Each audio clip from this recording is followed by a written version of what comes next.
Hey guys, you're in a nutshell with me, Ina. Dumadami raw ngayon ang mga nare-refuse sa kanilang mga applications dahil natutuklasan, nade-detect ng IRCC na meron sila talagang kinuhang representative. Siguro malamang hindi authorized representative yung tumulong sa kanilang application kaya hindi nila dineclare.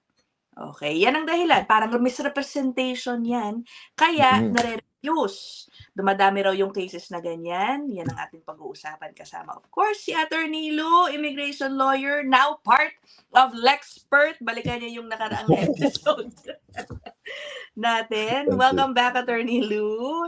Sana ba Thank yan? you. Glad to be Okay. here. Thanks for the Okay. invitation. I think the most important, my first question is, paano na-detect ng IRCC? Ano ba yung sistema Hmm. nila? Paano nila nalalaman I na, like that. teka, alam ko meron kang tulong, hindi mo dineclare. Yes. Oo. I love it. Alam mo yung isang case na nilitigate ni Andrew na actually na ano na namin siya, nadama na namin nun. Gamit nila yung ITAT. I just forgot what it stands for. Actually, we just got the decision from the court. Mhm. Nanalo kami. It's on ITAT. Kwento ko sa'yo mamaya off camera. But long story short, maraming paraan ng IRCC. One example, bigyan ko na lang ng example, is kung meron kang 188 application na pare-pareho yung credit card numbers Yan, ng nakakita na payment. ako. Oo, 'di ba? So that's one way na nakikita nila. Pangalawa, yung mailing address nung application mo, nakalagay yung representative mo. Tapos yung representative mo hindi pala authorized. So bakit may 188 application na galing dito sa address na ito? Ano pa Oo. bang mga paraan? Well, titignan nila with data analytics ngayon, 'di ba? Gumagamit na nga sila ng artificial intelligence and processing applications. Pwede nilang ma-detect yung mga SOPs, yung mga letters of intent, yung mga study plan na Mhm. pare-pareho ang lengguwahe. Or yung iba naman Right. ang ginagawa, mas malala, mail merge, Ina. Ang dami ko na nakitang Ano ganito, yun? unfortunately. Hindi ko Yung alam.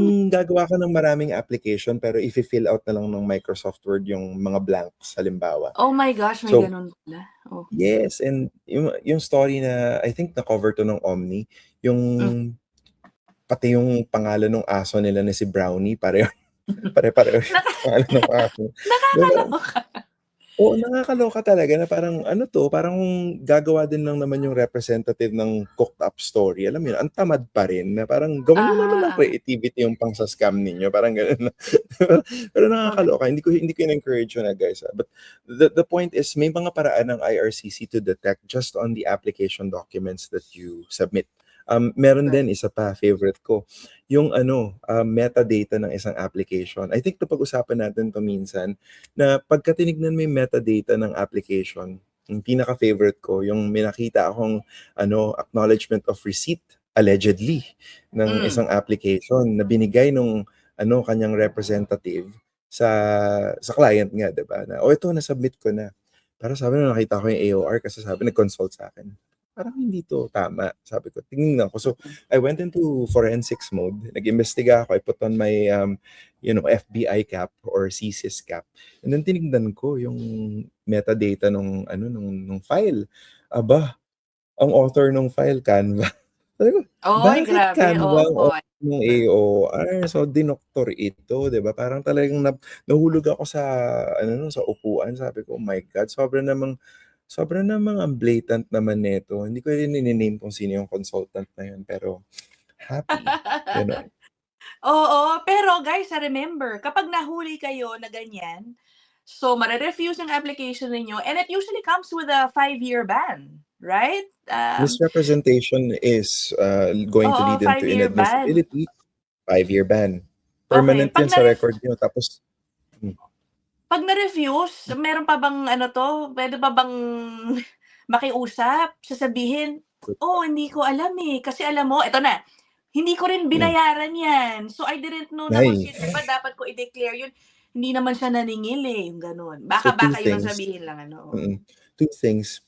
Malalaman mo ba yan na nalaman nila? Well, the answer is yes, because when it comes to allegations of misrepresentation, IRCC or an officer in the government of Canada has a legal obligation to give you a chance to reply, the Yeah. right to be heard in administrative law. Sa mga ibang abogado dyan, kung mahilig kayong mag-subpoena docto sa STECOM jam, it's audi alteram partem, the right to be heard. Diba? Okay. So, if may issue yung officer, they need to present the facts to you, the issues that they have, and they will give you a venue to respond. Ito yung PFL, yung Yeah. Procedural Fairness Letter. So, ang problema dito, Ina, kasi kung naagapan yung, ang maganda, halimbawa, kliyente kita, kunwari, pumunta ka sa akin, nag-DIY ka from the beginning. Tapos pumunta ka sa akin, Lou, gusto ko nang mag-apply ng PR, ano bang chances ko? So, in-evaluate ka namin, nakita namin, oh, Ina, mukhang malakas ang chances mo for early childcare, for example, mataas naman ang points mo, and then you speak French. Pinasok ka namin sa express entry. Pero before namin gagawin yan, we will do our due diligence work. So, i-intake ka namin. Mhm. Kukunin namin yung mga datos mo through our sheets. Pero bukod dyan, lahat ng mga previous applications may i-tip namin. You know what? Yan, Because we okay. want to be consistent all throughout. And then kapag kami nakita kami, i-address namin because ito yung correct moment to actually correct any inconsistency in prior applications. This Mhm. is yung next application mo or yung live application mo, you need to bring it to the attention of the officer evaluating and then tell them na, ano yung excuse mo? Halimbawa, oh, well, I'm not an immigration lawyer. I didn't realize that this is misrepresentation. I didn't understand that I was in a common law relationship. Listen, I come from the Philippines. There's no such thing as a common law Uh-huh. relationship. It's a civil law jurisdiction. So you're either married or you're single, di ba? Mhm. So, ano yung common law na yan? Canada lang naman na meron yan, di ba? Tsaka mga common law jurisdictions.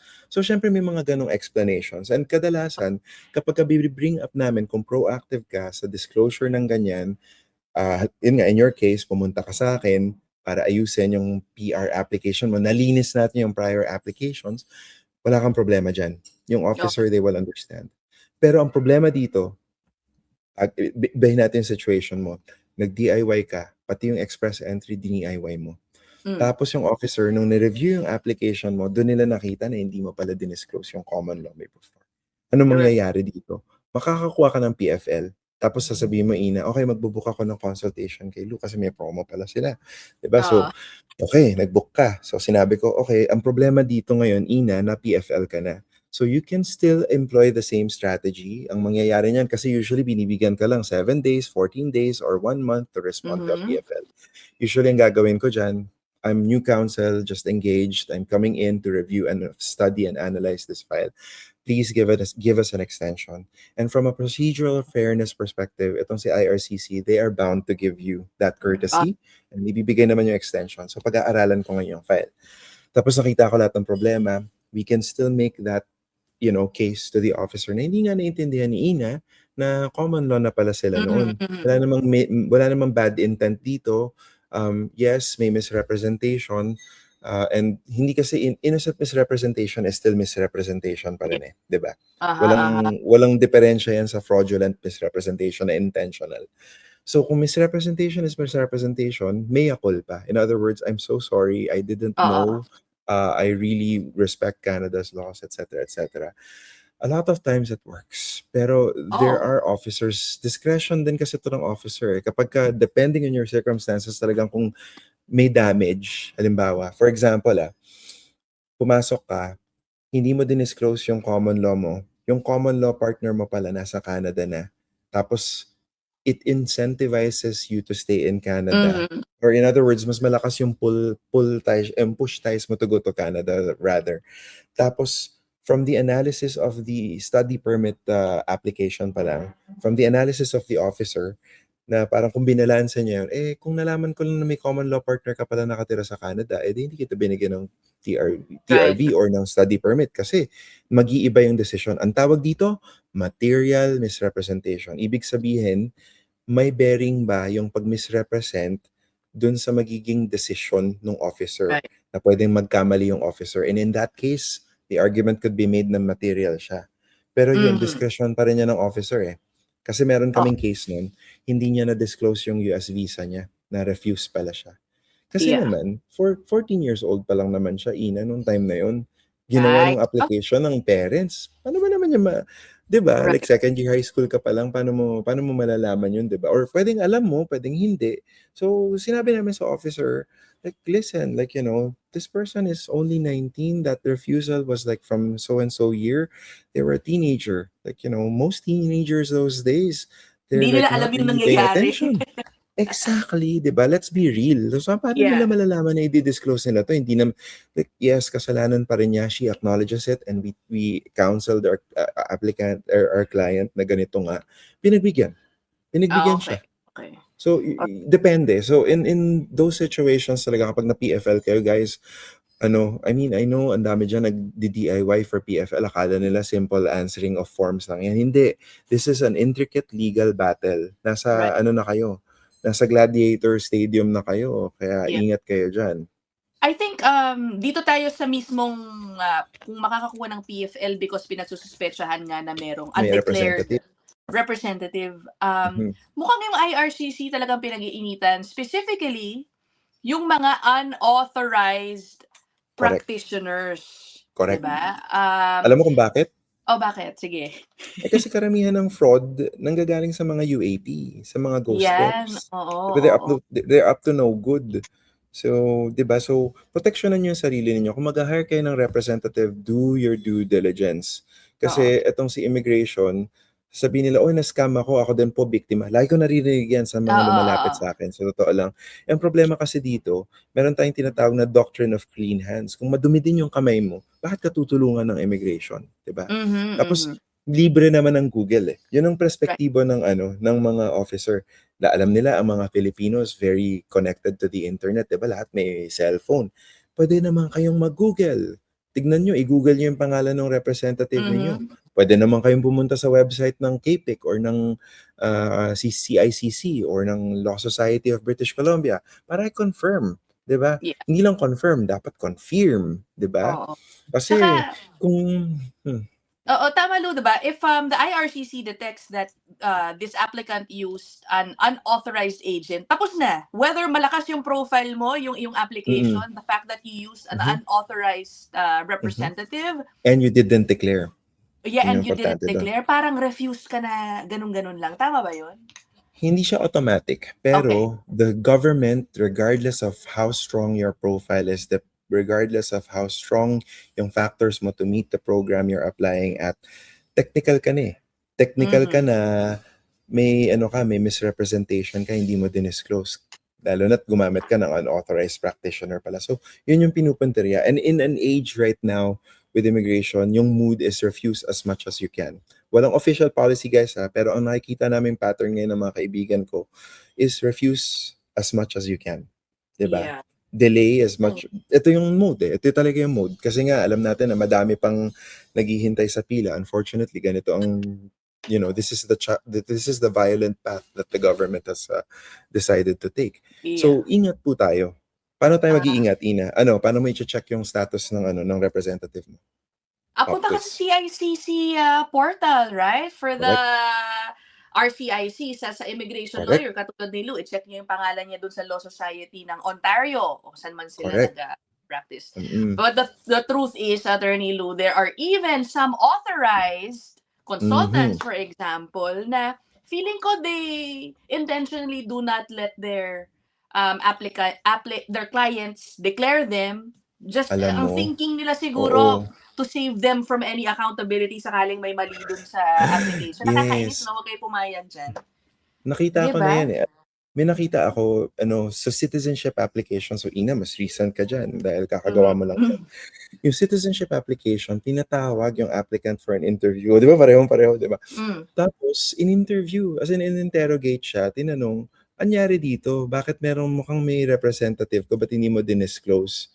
So, yung officer, nakita ko yung notes ng officer in that particular case, takang-taka. Bakit hindi nag-declare yung aplikante na may representative siya? Kasi use of a representative form lang naman yan. Yeah. At hindi proactive yung consultant na mag-sign ng use of a representative form para maisama sa application. Ang answer dito is this. For citizenship applications, dalawa ang mode for submitting the application. Number 1 is online. Number 2 is by paper. Traditionally, it's been paper. Pero kasi ang processing times kapag paper mas matagal. Kapag online, mas mabilis at mas madali yung application process. So kung may representative ka, hindi ka pwedeng mag-submit online because the portal is only designed for self-representing Oh, okay, individuals. okay. However, what you can do as representatives, so kung may mga consultant dyan na nakikinig or lawyers na nakikinig dyan, ang pwede po natin gawin is uupo tayo together with our client. Sila po yung magpe-prepare, magbe-build ng profile nila. Wala dapat tayong access dito. Currently, I'm helping someone. Wala dapat tayong access dito. Email dapat nila to. Doon po sa computer nila yan. Doon sila i-upload. Tapos pipirma po tayo ng use of a representative form. Isasama lang siya doon sa mga mga documents na isasama. Tapos I explanation see. that Got it. this application for CPR, for citizenship, is being submitted by the applicant but they had help from counsel. Ganon. Kasi pwede ko naman tulungan yung kliyente ko. Halimbawa, ako yung magpe-prepare ng mga application documents, ako yung magre-review ng mga supporting documents, 'di ba? So pwedeng ganun ang gawin natin instead na yung nagtatago tayo kasi kapag ganyan mate-technical yung client natin at tandaan natin may liability po tayo diyan. Professional negligence 'yan, so wag natin gagawin 'yan. Okay, eto last na. Interestingly, sa IRCC or sa Canada.ca, guys, no? Official ito from Canada.ca about using representatives sa inyong immigration applications. Una sa lahat, guys, you don't need to hire one, by the way, ha? Okay, huwag kayo ma-pressure. O, sige.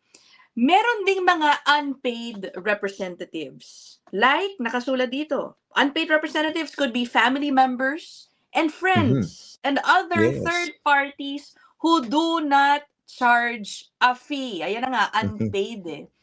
Mga social Guys, workers, mga organization, charity organizations, pwede. Let us clarify this. Pag ganito, kailangan pa rin nilang i-declare. Kunyari, tinulungan ako ng mami ko eh. Mami ko magsusponsor sa akin dito or whatever. Yes. How do you declare such? Friends, family who help you out in filling out your forms. Tell you, ito gawin mo. Para hindi na lang ako mag-share ng page ko. Punta ka sa search bar mo, type mo IRCC forms. Okay, hold on. Tapos punta tayo sa website ng IRCC Hindi, ikaw, forms. gusto mo i-up? Ayan, tatanggalin Hindi, ko sige, na ikaw na. Tuturo ko sa'yo para makita ng mga tao. IRCC forms. Punta ka sa IRCC forms. Find IRCC forms and instructions. Is that it? Share mo na yung screen mo. Punta ka dyan. Okay, hold on. Kasi I don't think a lot of people know this, na kahit kamag-anak mo, kailangan mong i-declare. Ayan. Parang you're just doing your homework, diba? So, punta ka dun sa second option. Get a form. Okay. Dun sa filter items, type mo authorization. Okay. Yung IMM 5536, nakita mo yan? Here, authorized to disclose information. So yung mga representatives... Ay, hindi nag-download. Teka muna, ba't hindi nyo nakikita? Hindi siya nag-download. Anyway, you can stay there. It's okay. So kasi kapag ka representative, type mo dun sa filter name Ina. Lagay mo representative. Ito na, nakita ko na. I will put it up. Hold on. Okay. Sige. The form itself, okay? Go. Stop screen. Nag-load pa. Ano ba yan? Sorry guys, medyo mabagal tayo eh. That's Window. all right. Entire screen. Mali ako. Teka nga muna, hindi nag-open. Hindi, ganito na lang. Okay lang. Share mo ulit yung page. Hindi na natin kailangan pumunta doon sa form. Kailangan lang natin maintindihan yung difference. Punta ka doon sa page ulit. Kapag i-type mo doon, kanina tinype natin, di ba?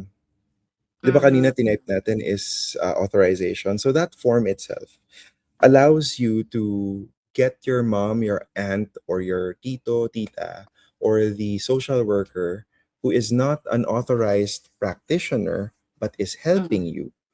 They will fill out this form, pipirma ka, tapos yung information mo, madi-disclose sa kanila. And this signals to immigration that you have not a paid representative, but rather someone helping you out. So, okay. And that's not bad. They will not take it against you. They will not take it against you unless that representative is getting paid. Pero yun, even in that circumstances, IRCC can't go after you. Because yung technical doon is yung representative na naniningil. Wala naman sila sa lugar para maningil. Diba? That Right. is a crime. That is a criminal offense under the ERPA. Whereas kaming mga representatives, consultants, lawyers, notaries in Quebec, you can sign a use of a representative form. Yun yung Right. form na pinipirma namin and dinidisclose na meron kang paid representative. Alright. And even Bakit nila for kailangan malaman yung mga ganito kahit family advice? What's the logic behind it? I suppose it's a matter of like tracing kung sino yung nakakakuha ng advice or not. Pero at the same time, you and I both know na karamihan ng fraud nangyayari with unauthorized practitioners of Right. immigration. So if, ganito yan if na-technical ka ng gobyerno na hindi ka nag-disclose ng representative mo, di ba? Meron na silang technical ground that is sufficient and strong enough to put a misrepresentation finding against you and then you're banned. Tapos na ang kaso. Yung Oo. analogy ko dito parate is, kapag nag-a-apply ka ng visa to the US, meron sila dun sa form nila nakalagay, have you committed terrorism? Di ba? Parang tanong sa akin ng mga tao, sino man naman tanga maglalagay na they did commit terrorism, di ba? Pero ang ano kasi dyan, siste kasi dyan, if you did commit terrorism and you didn't answer yes to this, technical na yun. So perjury ang tawag natin dyan. Nagsinungaling ka, in other words, nag-misrepresent ka, on that low bar alone, huli ka na ng gobyerno. Diba? Oo. Huli ka na. So hindi na nila kailangan i-pursue yung mga charges na mas mataas yung standard. Politika tayo sa Philippines. For example, si Ombudsman Remulla, sabi niya, 'di ba, hindi niya habulin yung iba ng plunder kasi napakahirap ng legal test. Gagawin Doon na niya, habulin o sa malversation of funds na mas mababa yung right. standard, 'di ba? Or Oo. improper SAL-N declaration. So ibig sabihin technical lang, napakadali. Last Yeah. example, analogy. Anong ginawa ng FBI kay Al Capone? Hindi naman siya pinosecute for 'di ba? For conspiracies or racketeering or whatever, but rather na-convict siya on tax evasion. Napakasimple. Makuha ka lang. Just makuha ka lang. Yun yung importante, makuha ka, 'di ba? Yeah. So, itong na to, sistema nila na requirement na i-declare ang representative regardless of paid or unpaid, is the government covering its bases na parang, if ever mag-sideways itong file na to, I have an option to get you, 'di ba? Na ganun lang kababa yung standard. Oo, okay, sana naliwanagan muli kayo kung kailan kayo dapat mag-declare ng isang representative. Not necessarily na kailangan binayaran ninyo kahit yung mga si mama nyo, papa ninyo, ate, kuya, BFF, there is a form that you can fill up for that. And if you don't want the form, actually, kung family member, very close family member, kung talagang nagmamadali na kayo, halimbawa, ang pwede kong sabihin siguro dito is, lagyan nyo dun sa submission letter ninyo, dun sa explanation letter ninyo, oh, by the way, my mom helped me. Para kapag Alright. technicalin kayo ng gobyerno, hindi nila pwedeng sabihin na hindi mo dinisclose. Nandun siya. Kung hindi Andun lang. nakita ng Okay. officer, ay kasalanan ng officer yun. Hindi mo kasalanan yun. Diba? Okay. Okay. Yan. Thank you so much, Attorney Lou. As always, suking-suki ka natin talaga. Thank you for always being here. Okay, guys, we will end this episode here. I'll see you guys in the next one. Bye!